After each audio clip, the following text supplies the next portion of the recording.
are talking about the Raoult's law, and here the case is about the two volatile liquids. Vapor pressure of the liquid solution and the Raoult's law. If both the liquids are volatile, both will exert the pressure. So, the pressure of A, what pressure A solvent is exerting, that is equal to the pure pressure of A and mole fraction of A. Whatever is the amount of that A volatile liquid is. Here both the liquids are volatile. Suppose the mole fraction of one liquid is chi A and the mole fraction of the another liquid is chi B. So whatever the vapor pressure of A, that is the pure component and its mole fraction. Similarly, the pressure exerted by the B solvent is equal to the vapor pressure of the B solvent when it's in the pure state and its mole fraction. So what will be the total pressure if both the liquids are volatile? That will be equal to PA and PB. Here we are explaining the Raoult's law, that is for the two volatile liquids. Both are volatile, both will exert the pressure, and how much pressure that they will exert, that is equal to this much of amount. If total vapor pressure you want to include, you have to add it. What is the statement? The statement given for the two volatile liquids, the mixture of two volatile liquids, liquid solution. The Raoult's law states that at a given temperature, for a solution of the volatile liquids, the partial pressure of each component in the solution, that is each component, A component and B component, is equal to the product of the vapor pressure of the pure component and its mole fraction. So in solution, whatever the pressure A exerts, that is equal to pure one multiplied by mole fraction, pure one multiplied by mole fraction. And if you want to calculate the total pressure, that is PA plus PB.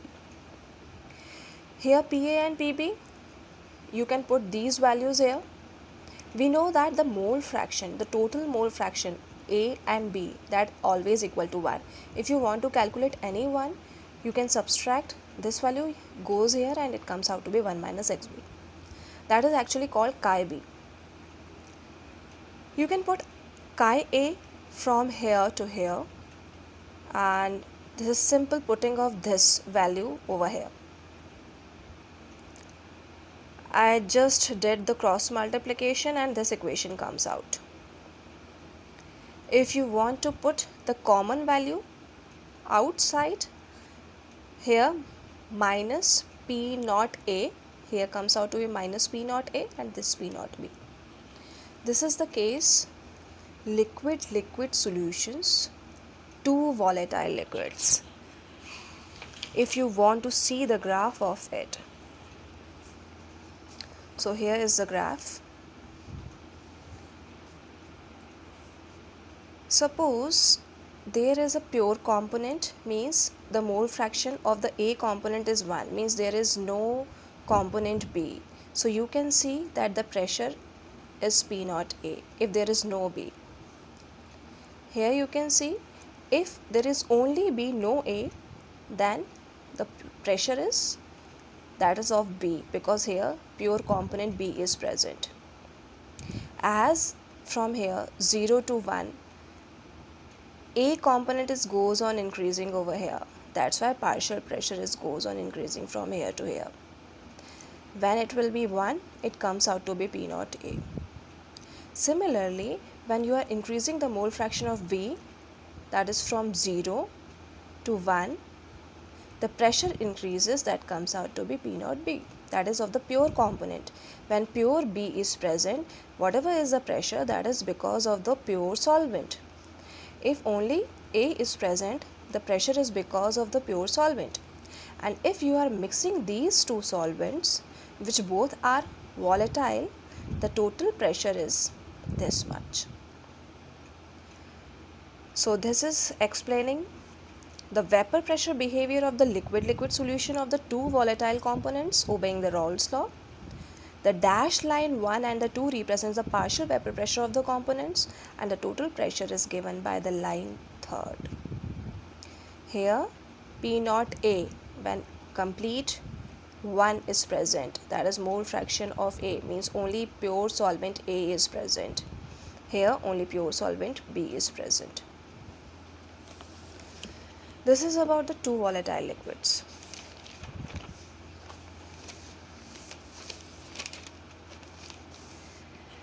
If there is one liquid and the another one is a solute and which is a non-volatile solute, then what will happen? If there is a non-volatile solute is present, so see here, if the solute is non-volatile, here there is no solute. Complete area, surface area is surrounded by the solvent. But here solute particles are present in between the solvent. That's why surface area is decreased, means whatever will be the vapor pressure, that is also decreased. Now this vapor pressure depends on what? That depends upon whatever will be the volatile component is present here.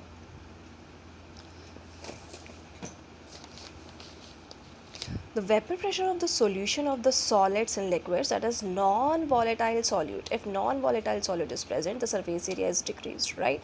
The vapor pressure of the solution is found to be less than that of the pure solvent because surface area is decreased, and whatever will the solution pressure, that is equal to the pure solvent pressure and whatever is the mole fraction of that solvent.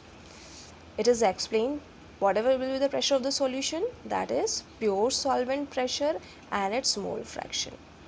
You can cross multiply, you can divide this here, you can take here, this is the one, this is very simple, and subtract 1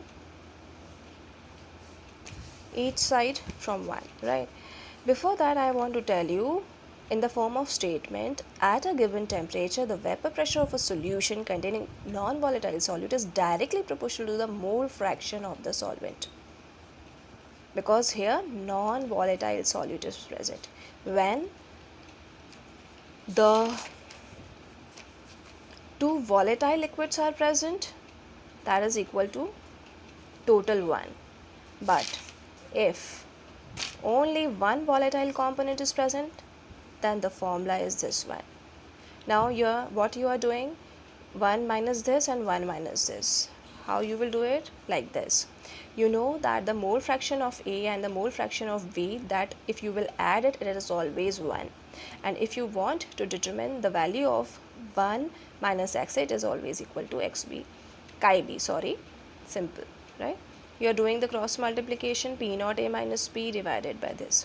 This you used to say that the relative lowering of vapor pressure, means this is the pressure of the solution, this is the pressure of pure solvent pressure, and this is the mole fraction of the solute.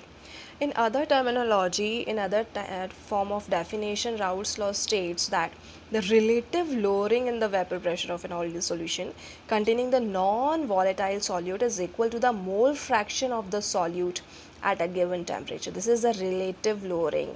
Whatever be the pressure of the solution, what is the pressure of the solvent, this value is known as relative lowering. In the examination, you can have the questions related to this formula. You have to remember this formula as well, and one formula I told you for the two volatile liquids. So what exactly the ideal solution is? Ideal solution actually obeys the Raoult's law. That is ideal solution at all ranges of the concentration.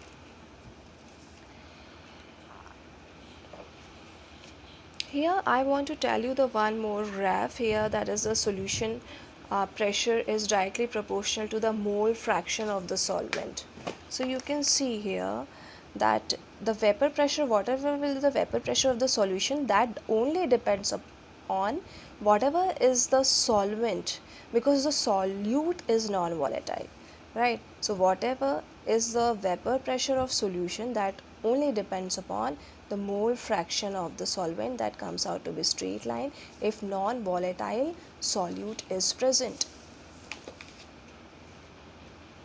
Ideal solution obeys the Raoult's law.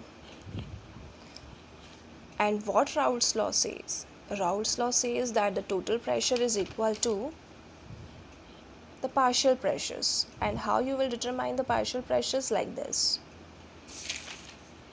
What is ideal solution? Which obeys it.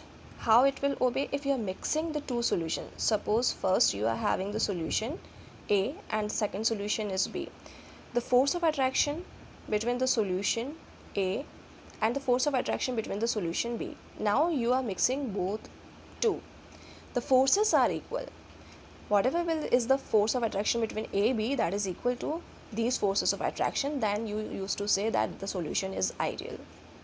Then there is no heat absorption, no heat release, that's why delta H enthalpy mixing will be 0. Similarly, there will be no change in volume, delta V is equal to 0 because forces of attraction are equal. Examples you have to see. You just remember, generally we are having the hydrocarbons over here. The example of the ideal solution is benzene, toluene, normal hexane, normal heptane, bromoethane, iodoethane. You have to remember these things. There is one more formula you have to remember. It can come in 1 mark question, that the mole fraction of the component in the vapor phase, that is partial vapor pressure of the component and total vapor pressure. This will be clear when you will do the questions related to it. We have done with the ideal solution where forces of attraction after mixing is equal. The second comes out to be the non-ideal solution. Non-ideal solution which do not obey the Raoult's law. Two cases can comes out, positive deviation and negative deviation. What is the meaning of positive deviation and negative deviation? Suppose if you are talking about the forces of attraction of AB, there we had already discussed that A force of attraction and B force of attraction. In case of positive deviation, A force of attraction and B force of attractions are more as compared to AB force of attraction. Means AB bond is weak, it is easy to break. If it is easy to break, temperature required will be less and pressure will be more. Means the vapor pressure of these kind of solutions will be more because this bonding is weak. Vapor pressure is more. That's why less temperature is required. But here, in order to break these bonds, more temperature is required. That's why delta H mixing is positive. After that, when this bond is formed, the bonding is weak. That's why the volume increases and delta V is equal to positive. In case of negative deviation, the AB bonding is strong. Means AA and BB bonding is weak. If this bonding is weak, means heat is released. Heat is released means delta H is negative. This bond is strong, means volume contracts. Contracts means volume contraction, negative. This bond is strong. More energy is required to break it. High boiling point and vapor pressure will be less. You have to remember the examples of these. You can see that alcohol, one is alcohol plus cyclohexane, acetone plus carbon disulfide, benzene and acetone, carbon tetrachloride, chloroform, acetone, ethyl alcohol, water. You remember that alcohol is there, maximum example if any objective question comes out then. And in case of negative deviation, you can see the chloroform is coming maximum and acids, I suppose. Acid is nitric acid and this, right? You can see it by means of graph also, positive deviation and negative deviation case, that is this one.